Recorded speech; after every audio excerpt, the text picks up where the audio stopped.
In this space, there's a word called information sharing, and it's usually focused on in terms of a technology, the ability for systems to speak to each other.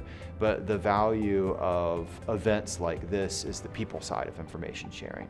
The ability for people to learn from one another, to meet people who are working on similar tasks, but they might have had different experiences.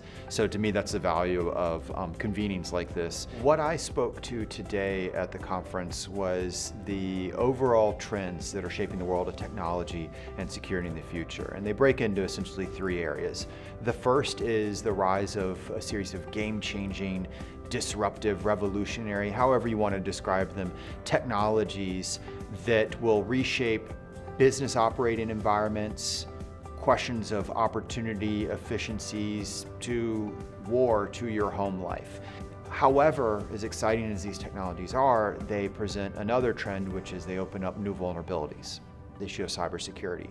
And so we're seeing new types of attacks centering on information itself and what you can do with information. So everything from stealing information on scale, so you're stealing not hundreds, not thousands, but tens of millions of files, to the ability increasingly to change information, where you can damage a system simply by gaining access to its software.